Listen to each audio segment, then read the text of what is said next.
आपको दवाइयां बंद करनी है, जो कि मैं चाहता हूं कि बंद करें, बिकॉज मैं चाहता हूं कि आप ठीक हो जाएं। लेकिन वो है कि आपको कॉन्फिडेंस नहीं आ रहा ठीक से, यार ये कुछ भी बताते रहते हैं, वो तो चले जाएंगे, मेरा ही कुछ हो जाए गड़बड़, एक ही जिंदगी है। ऊपर से आप घर जाएंगे तो वो तो आपका ब्रेन वॉश कर देंगे, जितना थोड़ा बहुत वॉश हमने किया था उसको उल्टा हो वहां पे कर देंगे। तो मैं चाहता नहीं कि आप ना अपनाएं, तो मैं आपको ऐसा एग्जांपल दूंगा कि आप अपनाएं।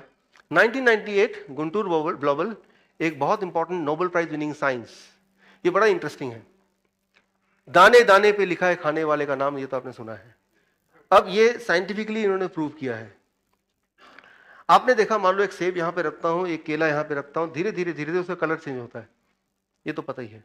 उसे कहते हैं सेलुलर रेस्पिरेशन। जैसे हम सांसें लेते हैं, हम फल सब्जी सांसें लेती हैं, जिसकी वजह से कलर चेंज होता है।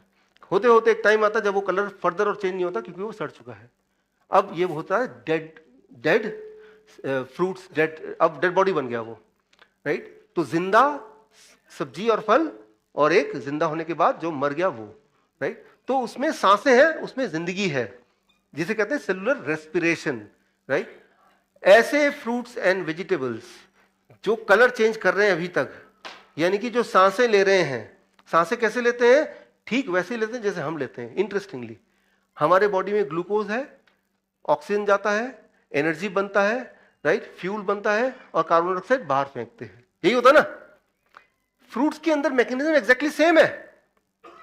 वो ऑक्सीजन लेता है फ्रूट्स, ग्लूकोज ऑलरेडी अंदर है, राइट, वो बर्न करता है और वो एनर्जी बनती है, कार्बन डाइऑक्साइड बाहर फेंकती है, और उससे उसका कलर चेंज होता है, और वो कहते हैं सेलुलर रेस्पिरेशन। तो वो जिंदा है अभी, जैसे आप जिंदा है क्योंकि आप सांसें ले रहे हैं और नाक से ऑक्सीजन कार्बन डाइऑक्साइड निकल रहा है, राइट, आपका ग्लूकोज यूटिलाइज हो रहा है। एग्जैक्टली जो मैकेनिज्म आपके है वही मैकेनिज्म फल के अंदर है, सब्जी के अंदर है। जब तक वो है मैकेनिज्म तब तो रंग बदलेगा, जब तक रंग बदलेगा तब तक वो जिंदा है, राइट। जब वो जिंदा रहता है उस दौरान जब उसको खाते हैं तो बड़ा इंटरेस्टिंग चीज होता है। जब उसको खाया तो अभी वो जिंदा है, राइट, सेब अभी खाया, सड़ा नहीं है, तो जिंदा है। जब वो पेट में जाएगा तो वो जो जिंदा लाइव एंजाइम्स हैं, राइट, उसके अंदर एड्रेस कोड लिखा हुआ है।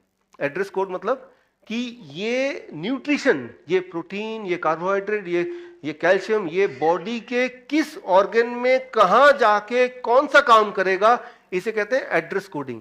इन्होंने जब नोबेल प्राइज लिया था तब इसको सबको समझाने के लिए इन्होंने जो एग्जांपल यूज किया था, मैं वही एग्जांपल यूज कर रहा हूं, that is called postal system. Postal system क्या होता है, आपका दोस्त लंदन में है, उसको आप चिट्ठी लिखते हैं तो उसका नाम लिखते हैं, फिर हाउस नंबर लिखते हैं, स्ट्रीट नंबर लिखते हैं, शहर का नाम लिखते हैं, देश का नाम लिखते हैं, तो अनगिनत लोगों में वो चिट्ठी एग्जैक्टली जाके उसी को पहुंचती है, इजंट इट?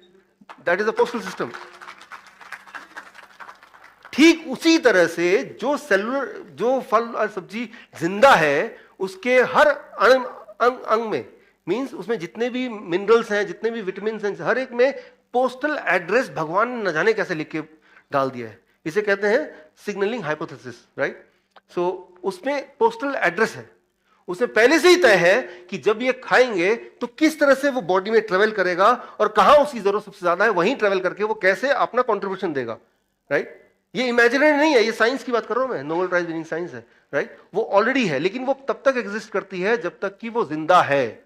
अगर उसको आप इमेजिन कीजिए, चिट्ठी आपने लिखी, एड्रेस भी डाला, नाम भी डाला, हाउस नंबर डाला, सब कुछ डाला, सिटी का नाम भी, और वो पोस्टमैन के पास पहुंचते पहुंचते वो कहीं पानी में गिर गया, थोड़ा सा जल गया, एड्रेस का एक पार्ट गल गया, दिखाई नहीं दे रहा, सिर्फ दिखाई दे रहा है कि अशोक कुमार, स्ट्रीट नंबर के आगे नहीं आ रहा, 1 और आगे 2 था कि 3 था। तो जो स्ट्रीट नंबर नहीं आ रहा उसको पता है कि 3-4 स्ट्रीट है, उनमें जितने भी अशोक कुमार है, चांस है कि उनमें से किसी एक को दे देगा वो। चांसेस ये कि वो राइट जगह जाएगा, चांसेस ये कि वो रॉन्ग जगह जाएगा, डिपेंडिंग ऑन कि एड्रेस का कितना पार्ट विजिबल है उसको। क्लियर है ना? हो सकता है करेक्ट जगह जाए, लिखा है अशोक आगे कुमार, लिखना कि वो जल गया है, अब 3 अशोक हैं, हो सकता है कि वो ठीक जगह जाए, गलत जगह जाए। कई बार ऐसा होता है कि पूरा ही जल गया, सिर्फ शहर का नाम लिखा है, अब तो पक्का ही गलत जगह जाएगा। ठीक उसी तरह से जब आप खाने को हीट करते हैं तो धीरे धीरे धीरे धीरे वो जो एड्रेस कोडिंग है, सिग्नलिंग सिस्टम है अंदर का, वो धीरे धीरे धीरे धीरे वो खत्म होता जाता है। न्यूट्रिशन उतना ही है, अंदर चिट्ठी इंटैक्ट है, न्यूट्रिशन वही है, एग्जैक्ट सेम है। उसमें प्रोटीन भी उतना ही है, कार्बोहाइड्रेट भी उतने ही, कैल्शियम भी उतना ही, वो चेंज नहीं हुआ, एड्रेस कोडिंग जो है वो खत्म हो गया या कम हो गया। अब वो जब स्टमक में आता है, according to this Nobel prize, कि वो पता है कि यहाँ आगे हम, अब जाना कहाँ है, पोस्टमैन के पास इतनी सारी चिट्ठियां तो आगे लेकिन एड्रेस नहीं दिख रहा, तो पोस्टमैन क्या करेगा, रैंडमली इधर उधर देना शुरू कर देगा, भाई जिसकी किस्मत उसको मिल जाएगी, यही तो करेगा वो। ठीक इसी तरह से हमारी बॉडी भी, जो कि ड्राइवर है, राइट, वो सोचती है कि भाई ये आ तो गया है लेकिन मैं एड्रेस पढ़ा नहीं जा रहा, तो अपने सूझबूझ से कोशिश करता है कि ठीक जगह पहुंचे या ना पहुंचे। And that is the beginning of illness. Illness की शुरुआत यहां से हो गई, राइट। सो बोलने का मतलब यह है कि अगर आप खाने को बॉडी के अंदर भेजते हैं बिना सिग्नलिंग सिस्टम को छेड़े, बिना एड्रेस कोड को छेड़े, तो आपके बॉडी में जहां ट्यूमर है, जहां स्टोन है, जहां पे ब्लॉकेज है, जो भी कुछ जहां पे है, वो न्यूट्रिशन वहीं पे जाएगा, उसको वहां करेक्ट करेगा। एंड ये नोबेल प्राइज विनिंग साइंस 1999 यही कहता है, right. So that happens on its own, it is nothing new now, it is already there in our body since millions of years, it is just discovered in 1999। ये already है, कोई आज नहीं बना है, राइट। आज हम ये समझने की कोशिश कर रहे हैं कि क्या हो गई गड़बड़। कई बार लोग आते हैं मेरे पास, हमारे बहुत अच्छे मित्र थे लखोटिया जी, जानते हैं आप, सुभाष लखोटिया, तो बिल्कुल हेल्दी दिखते थे और हेल्दी थे भी, और कैंसर हो गया उनको काफ़ी ज़्यादा। फिर आए कि उन्होंने मुझसे एक ही सवाल पूछा कि मैं तो वेजिटेरियन हूँ, मैं तो चाय तक नहीं पीता, या और मैं बाहर का खाना नहीं खाता, मैं बहुत ही ज़्यादा रिस्ट्रिक्टेड, चाय पीता हूँ तो बहुत कम, और एक्सरसाइज भी करता हूँ, योगा भी करता हूँ, कैंसर मुझे क्यों हुआ, राइट। तो एक बात याद रखिए कि आप जो खाते हैं, हम जो खाते हैं, ये कोई पॉइजन नहीं खाते, ये बात सच है, लेकिन हम जो भी खाना खाते हैं आपसे पूछूं कि क्या खाया था, जब भी कोई मेरे ऑफिस में आता तो मैं फॉर्म भराता हूं, क्या खाया था, क्या खाते हैं आप, तो सुबह रोटी सब्जी, दोपहर को रोटी सब्जी, रात को रोटी सब्जी, या फिर और पिछले 10 साल से यही, या फिर सुबह सुबह चाय बिस्किट, शाम को भी चाय बिस्किट। ये पूरे इसमें आप बताइए सिग्नलिंग सिस्टम कहां गया,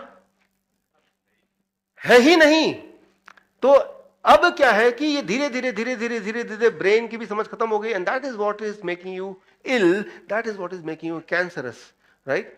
क्यों? क्योंकि हम पॉइजन नहीं खा रहे हैं, लेकिन हम एक ऐसा खाना खा रहे हैं जिसमें सिग्नलिंग सिस्टम हमने पहले एड्रेस कोड हटा दिया, पोस्टल और वो हटा दिया, अब वो हम उसको पोस्ट कर रहे हैं, मतलब बॉडी के अंदर डाल रहे हैं, राइट। सो दैट इज तो दैट्स व्हाट आई सेड। और मैं ये आपको बता रहा हूं, अगर आपके आसपास कोई कैंसर का पेशेंट है किसी भी स्टेज का, कैसे करना है मैं आपको अगला लास्ट 5 मिनट लूंगा, और आपका या 10 मिनट लूंगा कि कैसे करना है, बता दूंगा मैं और डिटेल में। लेकिन ये बताता हूं कि कैंसर 3rd स्टेज हो या 4th स्टेज हो, अगर वो सिग्नलिंग सिस्टम को ठीक कर सकता है तो उसकी कैंसर का ठीक हो सकता है easily, right. Thank you. So तो यहां पे अब आते हैं 7वें रूल पे, करना क्या है और कैसे करना है, दैट इज द मोस्ट आखिरी रूल है, राइट। तो आप देखते हैं आपके जीवन में कि जब भी गाड़ी चलाते हैं और आगे कोई रुकावट आती है, आगे कोई पत्थर आता है या आगे भीड़ ज्यादा है, तो आप गियर चेंज करते हैं, you change the gear, right. 4थे गियर पे चाहते हैं अपनी जिंदगी चले, लेकिन कभी कभी जैम ज्यादा, तीसरे दूसरे पहले गियर पे चलाना मजबूरी हो जाती है, but as an expert driver you decide कि कौन सी गियर पे आपको चलाना है, कितनी देर तक चलाना है।